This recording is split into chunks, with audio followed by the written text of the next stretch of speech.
Hello and welcome to the Success Showcase. I'm your host, Eric Lopkin from the Modern Observer Group. And with me, as always, is Chip Janiszewski from the Happiness and Success GPS. Chip, how you doing this week? Doing great. How you doing, Eric? Doing fantastic. Shoveling out, looking at the sunshine.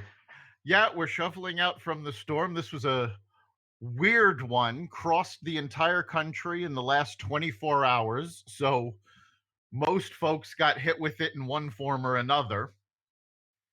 And now it's heading out to sea. That's where it belongs. Absolutely. So this week we've talked about how to brand your company and different marketing strategies. Today we're going to talk about personal branding and branding yourself.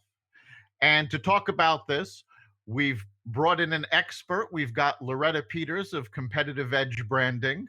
Loretta, how are you doing? Hi, guys. How are you? Doing great. How are you guys today? We're good. Awesome. All right, so to start us off, Loretta, why don't you tell us a little bit about what personal branding is and why somebody should consider it part of their arsenal? Yeah, sure. First, I just want to thank you for having me on today to discuss this topic. It certainly is near and dear to my heart since I've built my business around personal branding. I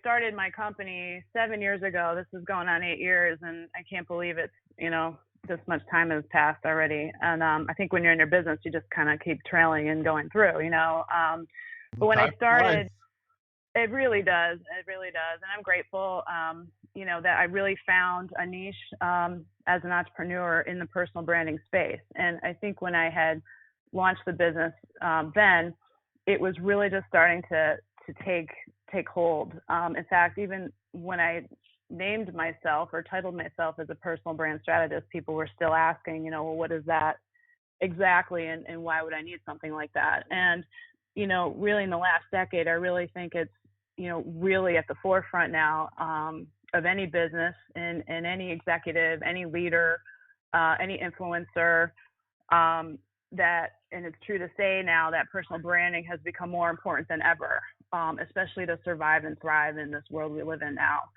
So personal branding is really a unique way to, communicate your core value about yourself that helps you to stand out. So that's, just a broad way to look at it. But personal branding is an opportunity really for any individual to harness their, unique value, their unique brand attributes, their characteristics, their personality, their persona, their strengths and skills, and really pulling all that together in a way that is distinct from another individual. And then the work that I do, I help people to really, discern all of who they are into something remarkable that they can market and really gain competitive edge over someone else or just what they're selling in their business. So it's a very important way to distinguish really anyone from another person or another service that they may be selling that's in the same industry as someone else. I guess one of the best ways I like to, explain or kind of, really identify with a personal branding business now is that it really is important in a commoditized industry. So if you're a realtor, if you're a financial advisor, if you're a CPA, a lawyer, personal branding is even more important in those fields because there's so many individuals and professionals titled with those, being identified as such as a lawyer, CPA, et cetera, that it just helps, you just end up blending in this sea of similarity. And so personal branding really helps you to identify yourself differently from that. And that's why I love really the business that I'm in so much. So it's really a way to help you stand out above the crowd. There are so many financial advisors, lawyers, as you've said. By creating your personal brand, you're giving yourself a leg up to show how you stand out from your competitors. Correct. Right. Right. And another, in a way to also identify with that further for someone is, the communities that they're passionate about as well. And, those are, especially, community is so important today now to be integrated into your personal brand. And everyone really most people I work with stand for something other than work that they're passionate about. And so we also identify with those areas that they're passionate about and link that to their personal brand. And that's also differentiating from someone else. So it's more than just the work you're doing, it's what you're involved in. It's really about who you are at your core, isn't it? Yeah. Yeah, it really is. So there's a lot having been talked about, written lately, about authenticity and being your authentic self. And I think that authentic self is really at the core of your personal brand. But how do you help people figure out what that authentic self is? It's a great question. I think since the whole world has become, oh, you have to be more authentic, it has really confused some people out there. It's also scared some people also about being really authentic, because that's really asking a person to be completely vulnerable about being really to the core of their true self, and to really, share that with the world on social media, and just showing up and everywhere being as authentic as possible. And there's, I'm totally for this, and I believe in authenticity, and I totally am that on my brand, and show my clients how to be that as well. But I also believe there are some boundaries in some of that authenticity and what you're sharing out there. Now, other people will not agree with me 100%, but I really feel that there still needs to be some respect in the way that we are authentic online, and some people cross that line. Right. And don't really care. Yeah. And I just there is something known as oversharing. Yeah. I think so. And that's just my opinion. There's certainly plenty of ways to be authentic without having to be disrespectful or cross those lines, in my opinion. Yeah, and obviously, if you're crossing the line that way, your authenticity really has a negative overtone to it. So exactly, and some people do play off those negative brand attributes. I will say there's a total business down that side of branding as well.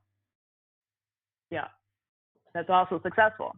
So when I work with a client on being authentic, I obviously use some tools to help them do that, right? So we use I use some tools to help them unearth and extract some of their brand attributes that they may not have naturally thought of. When you reach a certain age, you kind of know what your strengths are and your skills and what you're good at.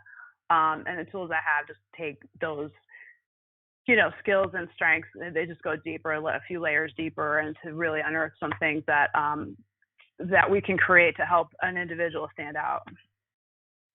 Yeah, I noticed on your website you have that personal brand assessment, and sounds like that's a starting point. Yes, I use that with everyone. It's a 15-day free assessment by my coach, William Arruda, who I'm trained and certified under now for 10 years. And it is a tool I still give out to everyone, even in my talks. And,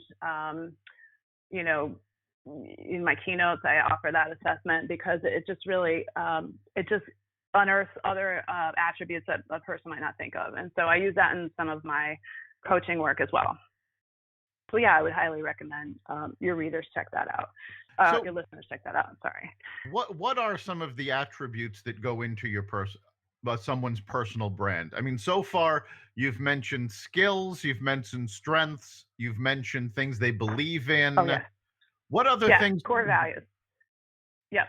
Good question. Yeah, core values is really at the helm of someone's brand. The core values are different for every individual. So I also work with my clients on identifying their core values as well. So it's the three together. It's the strengths, skills, and core values is the part of the methodology that I help clients, go through. It's a process, and we go through those three areas and coach on that, and really, start to build out, what could be a differentiating personal brand for them.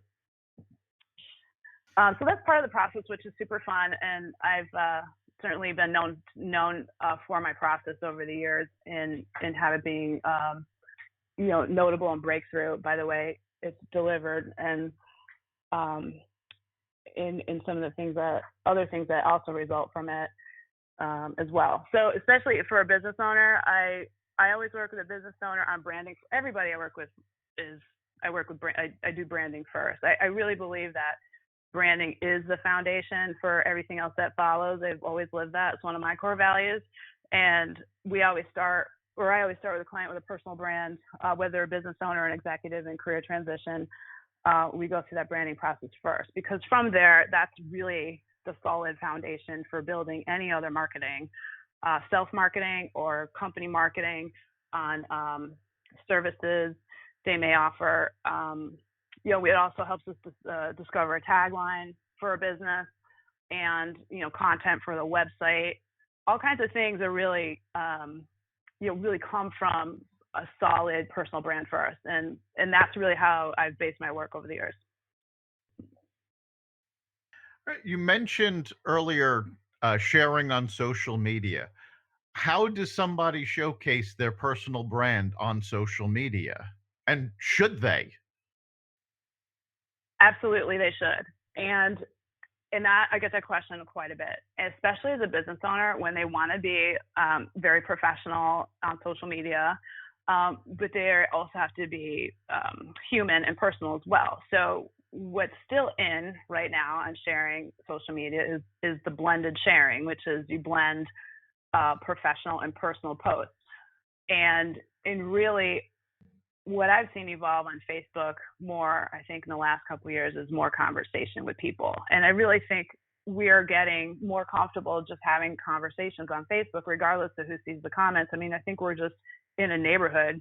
I think social media is like our new neighborhood, and we're just okay now having conversations with the people we know, like, and trust in our tribes. And I'm just seeing that more and more. And so I'm also seeing that because of the personal connections that people are making on social media, it's easier now to like post an event and invite people to come, and they'll respond, if they can come, like they're in a conversation, like you and I are just in the same room saying, hey, there's an event in 2 weeks, why don't you come join me? And people are responding whether they can come or not. It's gotten to be more familiar ground and comfortable in some cases. I think, at least in my social media world, I'm experiencing that. So no, I think is to answer your question, is to share.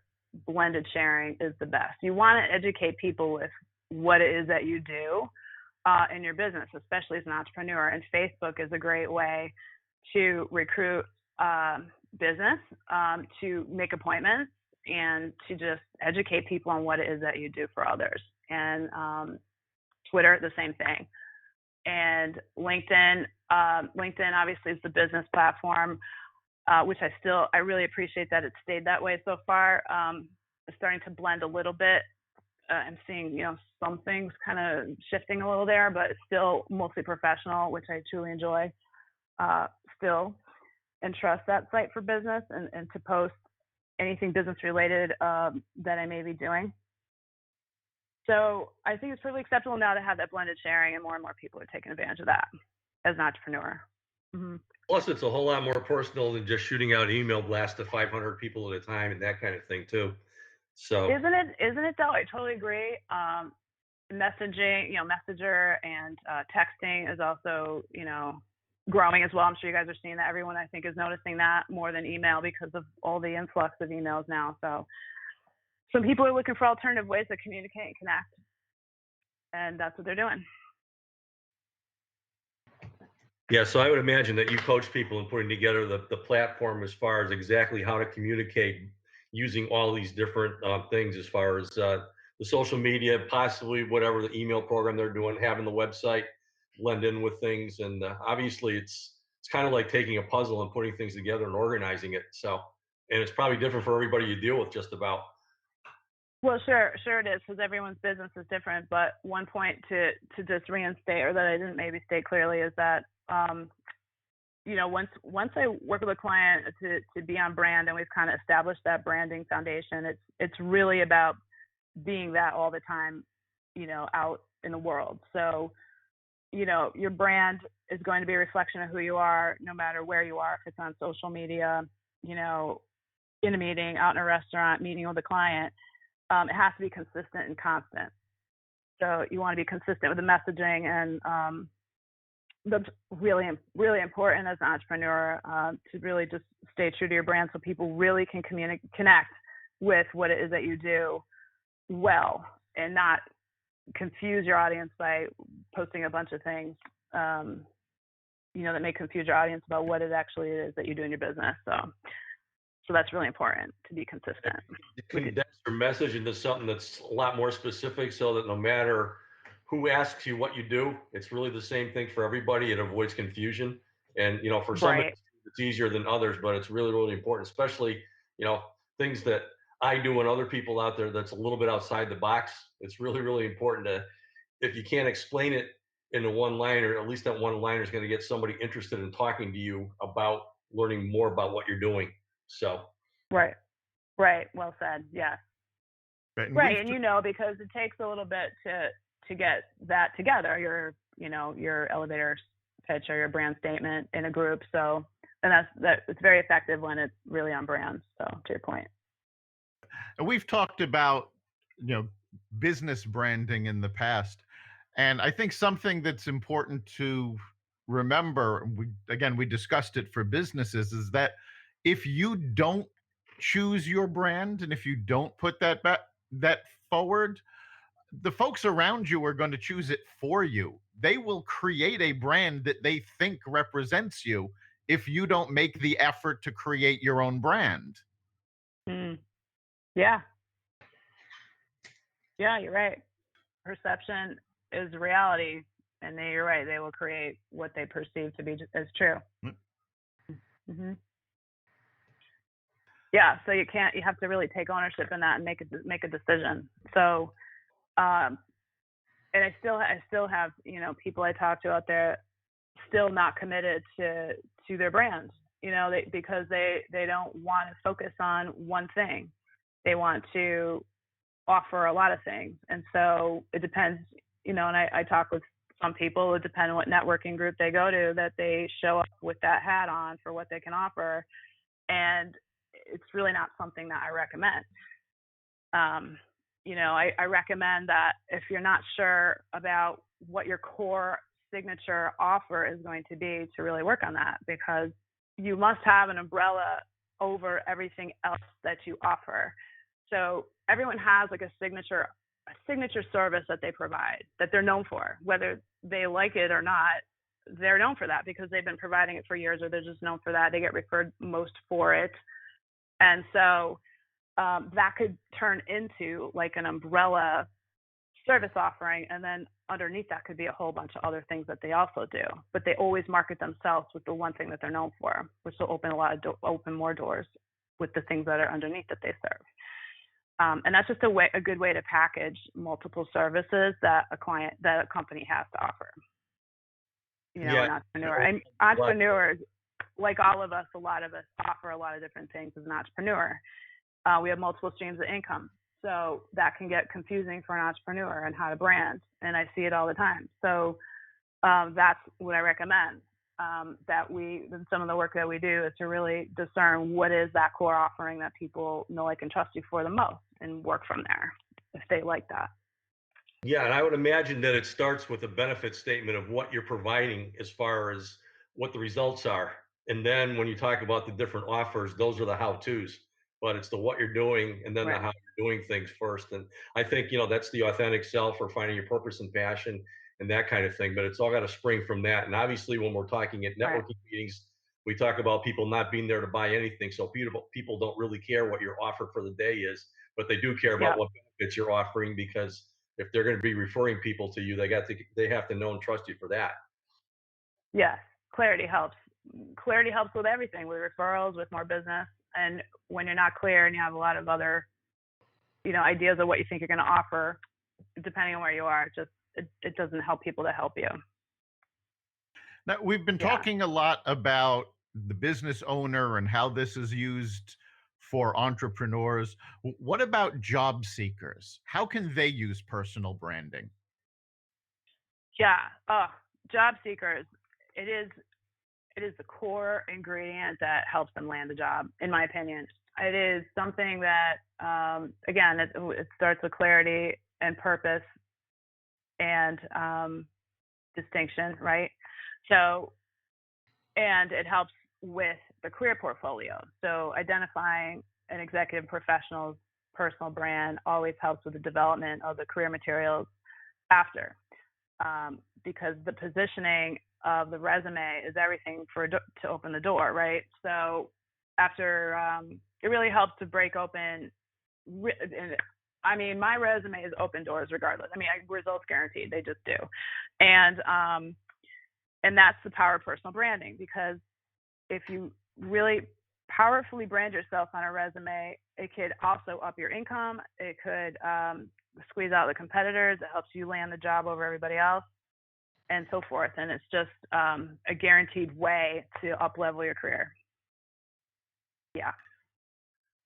All right. So I mean, for a job seeker, you're in front of somebody for 10, 20, maybe half an hour to make your impression. You've got the resume.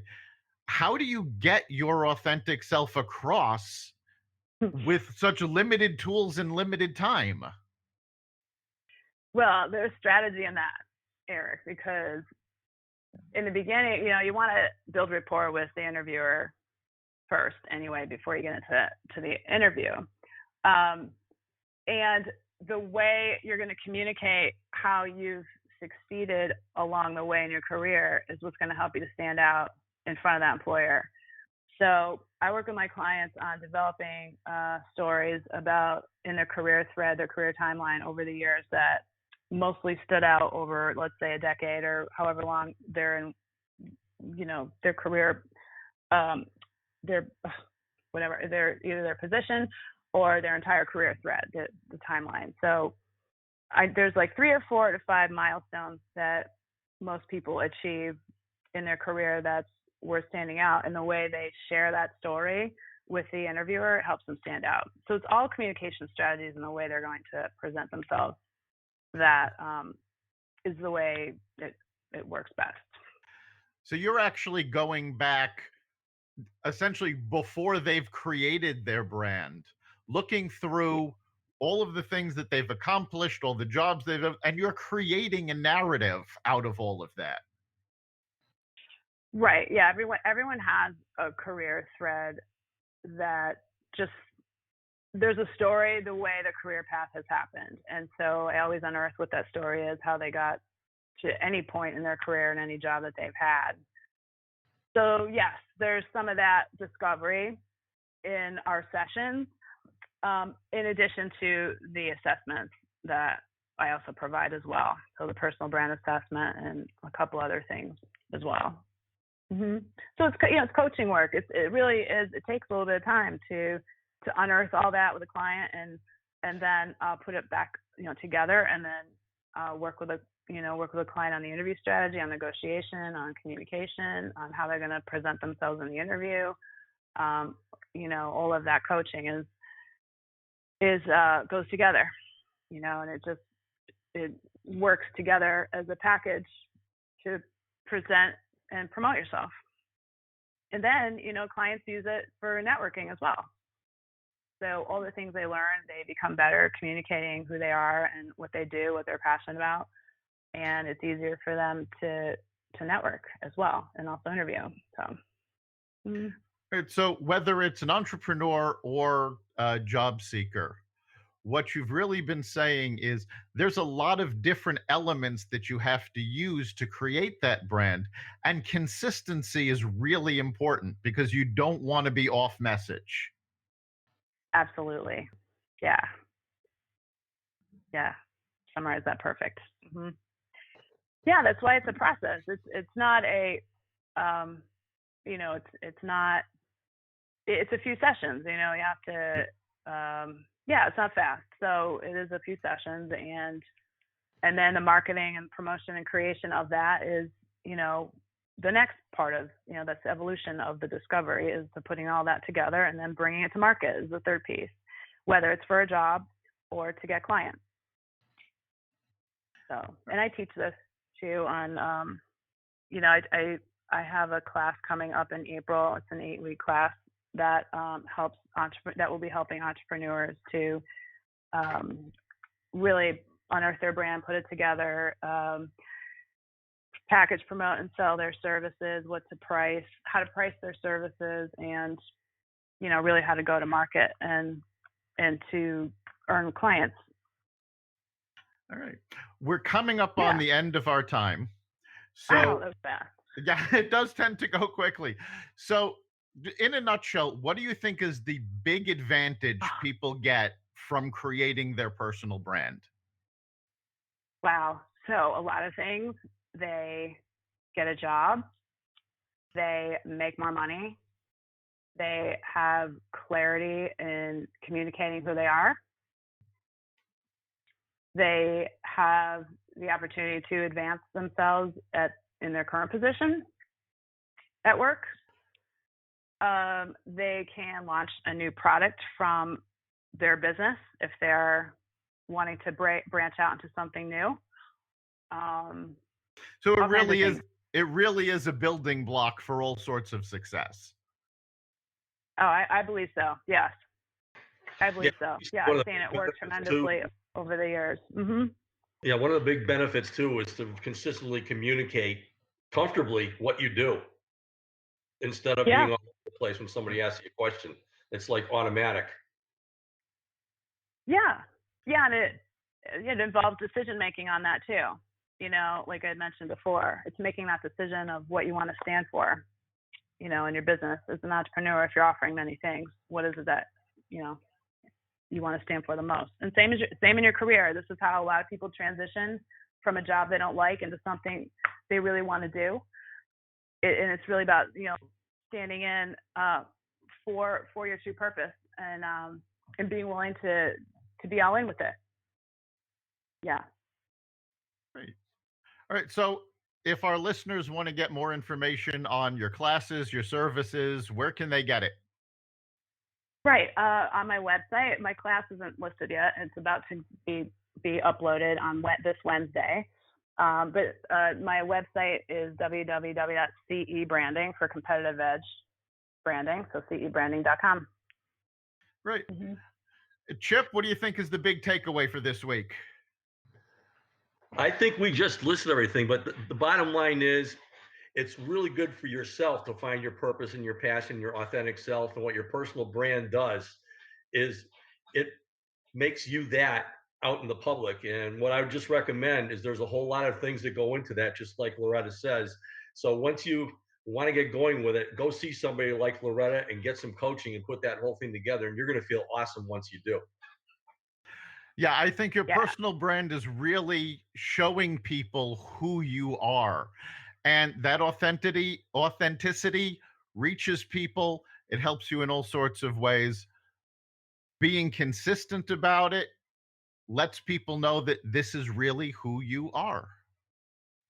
Yeah.